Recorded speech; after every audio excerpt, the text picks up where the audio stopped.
рақобати дастаҳои Португалия ва Фаронса имшаб дар шаҳри Ҳамбург баргузор мешавад ва мо рақобати рӯёрӯии Криштиану Роналдо ва Килиан Мбапперо мебинем. Ду ситорае ки дар даврони худ воқеан ҳам натиҷаҳои хуб нишон дода истоданд ва имшаб воқеан ҳам як бархурди хеле хуб аст, чун Мбаппе дар муқобили бозингари дӯстдоштаи худ ворди майдон мешавад, бале кумири худ.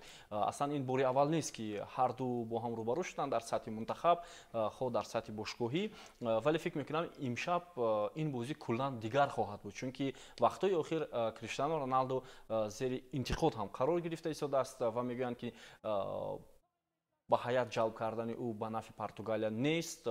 Назадани гол дар 4 бозӣ дастаи мунтахаб то як андоза гоҳӣ аз он медиҳад ки шояд футболбози мазкур дар ҳолати хуби варзишӣ нест. Шумо чӣ назар доред дар ин маврид? ман фикр мекунам он бозие ки дар منتخب با ضد اسلوونیا نشان داده بود خودباوریش باز همون بیماری مزمن باز خروج کرد.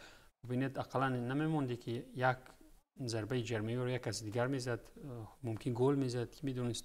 حتی از کنار میدان نزدی بیرقچه تو بکنجم راست روی راست به طرف دروازه ضربه زدن. 60 ضربه در عموم تنها یک گل زده است. من تنها یک بازی رو قید کردم، بازی گذشته رو، و ببینید باز بر زمان امکانیت خوبی به پنالتی زنی و انجام دادن رقابت بود، در اختیار بود. پنالتی رو باز گل نزد. عموما اگر بازی آخر رو قیاس کنیم ضررش بیشتر است در قیاس به آنی که فایده بیشتر میرساند.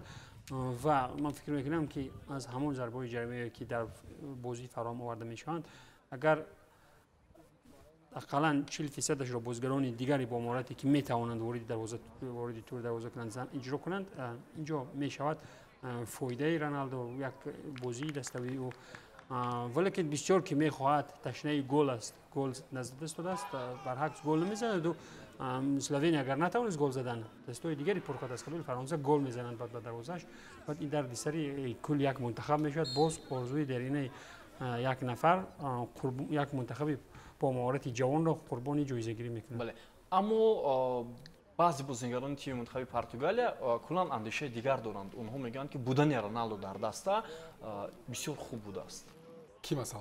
مثلا دیروز وقتی از خودی دروازه‌بانی دسته پرسیدند و از بازیگری دسته پاریس سن ژرمن مندش پرسان شدند، او گفت رونالدو برای ما خود یک اصلا در میدان با جای سرمربی است. نه چرا من به طور کنکریتی پرسیدم، مثلا بسیار مخلصانی اشدی و صادق دارد کریستیانو رونالدو و در مورد او ما هم صحبت شدیم، البته در جای علاوه و او موفق نبودن رونالدو رو در چپ گرفتن بازیگران علاوه پرتغالیا یعنی رونالدو رو تاکید میکند. مثلا کانسلو، برناردو سیلوا، فرناندش، یعنی 3-4 بازیگر کلیدی تیم منتخب پرتغالیا کمتر با رونالدو پاس میدادند. از این خاطر لیدری تیم منتخب پرتغالیا موفق نمیشود، چون در این مسابقه هنوز گل نزده است و یک پنالتی که